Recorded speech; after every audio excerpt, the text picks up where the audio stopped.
علیکم اسٹوڈنٹس، آج ہمارا اسلامیات کا جو ٹاپک ہے وہ ہے قرآن مجید، تعارف، فضائل اور حفاظت۔ آج ہم جو پڑھیں گے تعارف قرآن۔ قرآن قرآن کے معنی قرآن اور قرات، دو معنی ہیں ہمارے پاس۔ سب سے پہلے ہم جو ہے وہ قرآن کے معنی قرات کے بارے میں جانیں گے کہ قرات سے کیا مراد ہے، اس کے معنی اور مفہوم کیا ہے۔ قرآن ورڈ قرات سے نکلا جس کا مطلب ہے پڑھی ہوئی چیز، یعنی کہ اگر قرات سے بنا اس کے معنی پڑھی ہوئی چیز۔ یہ ایک واضح حقیقت ہے کہ بیٹا کہ قرآن دنیا کی وہ آخری الہامی کتاب ہے جو سب سے زیادہ پڑھی جانے والی کتاب ہے۔ اب حاملین وحید کا دعویٰ ہے، حاملین وحید کا دعویٰ ہے ان کی کتاب جو ہے وہ کروڑوں، یعنی کہ ہندوؤں کے جس طریقے سے ہمارے مفتی اور علماء کرام ہیں، اس طریقے سے ان کے بھی جو ہے وہ قرآن کی جو ہے وہ عالم وغیرہ ہیں، ان کا بھی دعویٰ ہے کہ ان کی کتاب جو ہے کروڑوں سال پرانی ہے۔ لیکن اپنے قدامت کے باوجود، یعنی اتنی پرانی کتاب ہونے کے باوجود ابھی تک وہ جو ہے ہندوستان سے باہر قدم نہیں نکال سکی۔ اسی طرح تورات اور زبور، وہ دو کتابیں بھی صرف یہودیوں اور عیسائیوں تک ہی محدود ہے۔ یہ اعزاز صرف اور صرف قرآن پاک کو حاصل ہے کہ وہ ہے کہ جس میں اللہ تعالیٰ کی ذات نے یا ایھا الناس کہہ کر ساری کائنات کے لوگوں کو مخاطب کیا ہے۔ جو اس پر ایمان لائے وہ مسلمان ہونے کے شرف سے نوازے گئے، اور لیکن جو ایمان نہیں لائے لیکن قرآن سے استفادہ کرنا چاہتے ہیں تو یہ قرآن ان کو بھی دنیاوی فائدہ پہنچانے میں جو ہے وہ مددگار جو ہے وہ ثابت ہوتا ہے۔ اب قرآن کا مطلب قرات سب سے زیادہ پڑھی جانے والی کتاب۔ یہ عمل بیٹا دیکھیں آپ، قرآن کا نزول جو ہے اس کا معاملہ مختلف تھا، یعنی جبرائیل علیہ السلام جو تھا وہ آپ صلی اللہ علیہ وسلم کی خدمت میں حاضر ہوتے تھے اور کلام الہی جو آپ کے سامنے تلاوت کرتے تھے۔ اس طرح اس کا نزول پڑھ کر کیا گیا، تو پڑھنے کا یہ عمل اتنا زیادہ پسندیدہ ہے کہ آج بھی مختلف مواقع کی مناسبت سے قرآن کریم کی جو ہے وہ تلاوت کی جاتی ہے، جو قیامت تک یہ عمل جاری اور ساری رہے گا۔ تو اس وجہ سے اس کتاب کو جو ہے وہ سب سے زیادہ پڑھی جانے والی کتاب کہا جاتا ہے۔ دوسرے معنی قرن یعنی کہ رہنا اور ملنا ہے، یعنی کہ ایک ساتھ رہنا اور ملنا۔ یہ لفظ اپنی ظاہری معنیت کے اعتبار سے جو ہے بیٹا وہ درست بھی نظر آتا ہے، کیونکہ قرآن میں جو ہے وہ بیٹا ہر چیز موجود ہے جو ایک دوسرے کے ساتھ ملتی ہے۔ اگر ایک طرف اللہ تعالیٰ نے توحید کی دعوت ہے تو ساتھ میں رسالت کا پیغام بھی موجود ہے۔ اگر ایک جگہ رسالت کا ذکر ہے تو سیاست بھی موجود ہے۔ اگر جہاں پہ اللہ تعالیٰ کی ذات نے سیاست کا ذکر قرآن پاک میں کیا تو وہاں حکومت کا ذکر بھی ہے، اور جہاں حکومت کا ذکر ہوا ہے وہاں پر نظام چلانے کے طور طریقے بھی بتائیں گے۔ غرض یہ کہ کارواں کے لیے جن چیزوں کی ضرورت ہے وہ سب قرآن میں ساتھ ساتھ پائی جاتی ہے۔ اب یہ عمل کرنے کا بیٹا ہم پر ہے کہ اب یہ عمل کرنے والوں پہ منحصر کرتا ہے کہ وہ اس قرآن سے جو ہے وہ کس طریقے سے جو ہے وہ روشنی حاصل کر سکتے ہیں، ہدایت کی روشنی حاصل کر سکتے ہیں۔ تو قرآن کے ایک معنی جو ہے وہ سب سے زیادہ پڑھی ہوئی چیز، یعنی کہ سب سے زیادہ پڑھنے والی کتاب، اور اس کے مضامین جو ہے وہ آپس میں ایک دوسرے سے ملتے جلتے ہیں، معنی کے حساب سے بھی اور موضوع کے حساب سے بھی۔ اب آتے ہیں تعارف قرآن۔ القرآن، جیسا کہ ہم نے قرآن کے لغوی معنی پڑھی ہوئی جانے والی چیز۔ القرآن، قرآن مجید سے مراد وہ الہامی کتاب ہے بیٹا جو خاتم النبی سید الانبیاء حضرت محمد صلی اللہ علیہ وآلہ وسلم پر اللہ تعالیٰ نے عربی زبان میں نازل فرمائی۔ اب اس کا ترجمہ خواہ بیٹا کسی بھی زبان میں، انگلش میں ہو، اردو میں ہو، سندھی میں ہو، پشتو میں ہو، کسی بھی زبان میں ہو، وہ قرآن نہیں کہلا سکتا، قرآن کا ترجمہ ہی کہلائے گا، کیونکہ اللہ تعالیٰ کی ذات نے خود اس کی صورت حامیم سجدہ کی 3 آیت میں فرما دیا ہے کہ یہ قرآن جو ہے وہ عربی زبان میں ہے۔ قرآن مجید سے پہلے مختلف صحیفے نازل ہوئے، اللہ تعالیٰ کی کتابیں انبیاء کرام علیہ السلام پہ وہ جو تھی وقتی ضرورت کو پورا کرنے کے نازل ہوتی رہیں۔ تو اب اس میں جو تھا باقی کتابوں میں جو تھا لوگوں نے جو تھا وہ موقع کے حساب سے اس میں رد و بدل کر دی، چینجنگز کر دی تھی، اور قرآن پاک میں جو ہے وہ ان تمام کتابوں کا نچوڑ جو ہے وہ ہمیں قرآن پاک میں نظر آتا ہے، اور جس کی حفاظت کا ذمہ اللہ تعالیٰ کی ذات نے بذات خود لیا، جو قیامت تک جو ہے وہ اللہ تعالیٰ کی ذات نے جو ہے اس کا ذمہ خود اٹھایا ہے۔ اس میں یعنی کہ کسی طرح کی کوئی تبدیلی جو ہے وہ رواں نہیں ہو سکتی۔ اب قرآن مجید جو ہے سلسلہ ہدایت کی، مسلمانوں کی ہدایت کی جو وہ آخری کڑی ہے، اس لیے انسانوں کی ہدایت کے لیے ہر لحاظ سے مکمل کر دیا گیا۔ تو اللہ تعالیٰ کی ذات نے سورہ مائدہ آیت نمبر 3 میں اور قیامت تک کے لیے کسی بھی ترمیم اور اضافے کی ضرورت اب جو ہے وہ باقی نہیں رکھی گی۔ اسی طریقے سے اللہ تعالیٰ کی ذات نے سورہ حجر کی 9 آیت میں اللہ تعالیٰ نے خود فرما دیا کہ اب ہم خود اس کی حفاظت کا ذمہ اٹھاتے ہیں۔ تو اس لیے کہ قرآن مجید سے پہلے جتنی بھی نازل شدہ کتابوں کو انسانوں نے گم کر دیا، اس کے کچھ حصے ضائع کر دیے، انہوں نے اپنی طرف سے باتیں شامل کر دی، لیکن قرآن پاک کی جو حفاظت کا ذمہ ہے اللہ تعالیٰ کی ذات نے خود اٹھایا ہے اور بتایا ہے کہ اس میں اب جو ہے کسی طرح کی کوئی تبدیلی تا قیامت جو ہے وہ نہیں آ سکتی۔ اب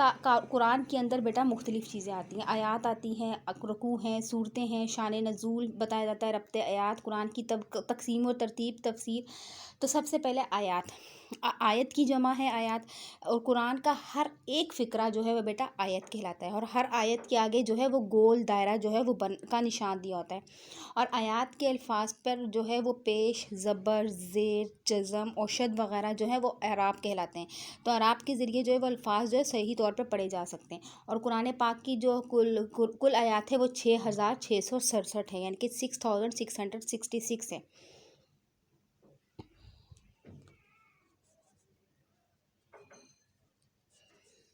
اس کے بعد آ جاتا ہے رکوع۔ رکوع کے لغوی معنی ہیں جھکنے اور عاجزی کرنے کے ہیں۔ نماز کی ہر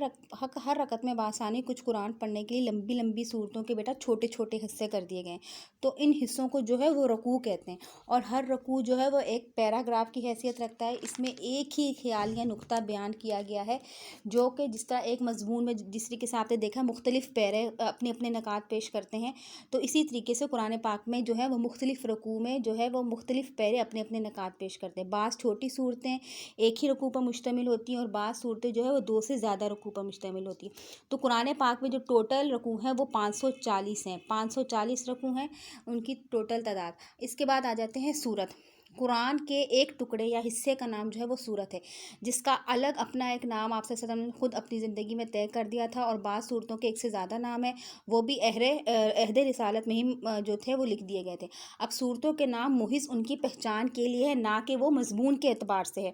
اور سب سے چھوٹی سورت جو ہے قرآن پاک کی سورۃ الکوثر آتی ہے، اور سب سے لمبی سورت جو ہے وہ قرآن پاک کی جو ہے سورۃ البقرہ ہے، اور قرآن پاک میں ٹوٹل 114 صورتیں ہیں۔ اب آ جائے شان نزول۔ شان نزول کا مطلب یہ ہے کہ اب مطلب یہ نہیں کہ وہ کسی آیت یا سورت کے نزول کا سبب ہوتا ہے، بلکہ اس سے مراد لوگوں کی وہ حالت اور کیفیت ہوتی ہے جس پر وہ کلام، یعنی کہ اللہ تعالیٰ کا کلام اس وقت وحی کے ذریعے آپ صلی اللہ علیہ وسلم پر نازل کر دیا جاتا ہے۔ اس کے پیچھے کوئی واقعہ ہوتا ہے، کوئی جو ہے وہ واقعہ رونما ہوتا ہے، جس کی وجہ سے جو ہے وہ قرآن پاک کی آیات نازل کی جاتی ہے۔ جیسے فار ایگزامپل ہم لوگوں نے سورۃ الممتحنہ کے سٹارٹ میں پڑھا تھا کہ حضرت حاطب سے غلطی سرزد ہوئی تھی، انہوں نے مکہ اپنے بیوی بچوں کی فطری محبت میں خط روانہ کر دیا تھا، تو اس غلطی کی نظر ثانی کی گئی، اور قرآن پاک کی آیات نازل کی گئی کہ دوست کو کفار و مشرکین کو ہرگز اپنا دوست اور رازدار نہ بنائے۔ اسی طریقے حضرت جس طریقے سے حضرت عائشہ پر جو تھا تہمت کا الزام لگایا گیا، تو سورہ نور کی اللہ تعالیٰ نے چند آیات نازل کر کے باقاعدہ ان کی پاک دامنی کا جو ہے وہ ثبوت جو ہے وہ ہمیں سورۃ النور میں اللہ تعالیٰ کی ذات نے حضرت عائشہ کی جو ہے پاک دامنی کی گواہی خود دی سورہ نور کی چند آیات کے ذریعے۔ تو اس کے پیچھے یعنی کہ حالات ایسے رونما ہوتے ہیں، ایسی کیفیت ہوتی ہے جس پر اللہ تعالیٰ کی ذات وحی کے ذریعے فوراً قرآن پاک کی آیات جو ہے وہ نازل کرتے ہیں، ان کو شان نزول کہتے ہیں۔ ربط آیات، ربط کا مطلب ہے تعلق اور رشتہ، یعنی کہ ایک آیت یا ایک سورت کا دوسری آیت یا دوسری سورت سے ہوتا ہے۔ ربط آیات سمجھنے سے یہ بیٹا یہ سلسلہ کلام صحیح طور پر سمجھ آ جاتا ہے، اور کلام کی صحیح منشا سمجھنے میں آسانی ہوتی ہے۔ جیسے فار ایگزامپل سورہ فیل میں قریش مکہ کو خانہ کعبہ کی برکت سے اور جو نعمتیں اور عزت و عظمت حاصل تھی وہ یاد دلا کر ان کو شکر گزاری کا فرض یاد دلایا گیا، اور اس کے بعد انہیں کیا کرنا چاہیے اور کیا ہونا چاہیے، تو اس کا جواب ہمیں سورہ فیل میں نہیں ملتا، بلکہ اگلی سورت سورہ قریش میں دیا گیا ہے کہ پس انہیں چاہیے کہ اس گھر کے رب کی عبادت کریں۔ چنانچہ سورہ فیل اور سورہ قریش میں خاص ربط ہے جس کے جانے بغیر پوری بات سمجھ میں نہیں آتی۔ تو اسی طریقے سے قرآن پاک کا ایک سورت کا دوسرے سورت کے ساتھ جو رابطہ ہوتا ہے، تو رشتہ ہوتا ہے، جو تعلق ہوتا ہے، اسے ربط آیات کہتے ہیں۔ قرآن کی تقسیم اور ترتیب۔ قرآن مجید کی تقریباً 114 صورتیں ہیں۔ آیات اور صورتیں جو تھی وہ عہد رسالت میں ہی جو تھی دعوت دین کے تقاضوں اور ضرورتوں کے مطابق جو تھی، اور موقع محل کے لحاظ سے جو تھی وہ نازل ہوتی تھیں۔ تو نبی صلی اللہ علیہ وسلم ارشاد فرما دیتے تھے کہ یہ نازل شدہ قرآن کی فلاں صورت میں فلاں جگہ لگا دو، اور پھر جب قرآن مکمل نازل ہو چکا تو حضرت صلی اللہ علیہ وسلم نے خدا کی منشا کے مطابق جو ہے قرآن کی نزولی ترتیب بدل کر آئندہ کے لیے مستقل ترتیب دے دی، اور موجودہ قرآن کی ترتیب ہے جو ہمارے پاس ہے ظاہر ہے وہ نزول قرآن کے وقت ضرورت احکام کچھ اور تھی، تو پھر بعد میں قیامت کے لیے ایک مستقل ترتیب کی ضرورت تھی، اس وجہ سے اس کو باقاعدہ جو تھا نزول کے وقت جو ہے جب قرآن پاک نازل ہوا تھا وہ ایک موقع کے حساب سے، ایک موقع محل کے حساب سے، اور ایک یعنی کہ ضرورت احکام کی وجہ سے وہ آیات نازل ہوتی تھی. اس کو باقاعدہ ایک مستقل شکل دینے کے لیے، ترتیب دینے کے لیے قرآن پاک کو تا قیامت محفوظ کرنے کے لیے کتابی صورت میں پھر ترتیب کے لحاظ سے جو تھا وہ باقاعدہ قرآن پاک لکھا گیا. تفسیر کہتے ہیں بیٹا، تفسیر سے مراد تفسیر قرآن یعنی قرآن کو سنت رسول کے طریقے کے مطابق سمجھنا جو ہے وہ قرآن کی تفسیر ہے. اب تفسیر سے مراد قرآن کی احکام کی وضاحت ہے، جو کہ مختلف زمانوں میں بہت سی تفسیریں لکھی گئیں، یعنی کہ قرآن کی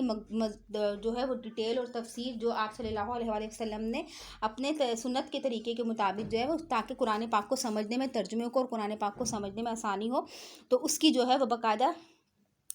سمجھانے کے لیے جو ہے قرآن کی تفسیر رکھی. تو اس لیے قرآن کے احکامات کی وضاحت جو ہے وہ قرآن پاک کی تفسیر کہلاتی ہے.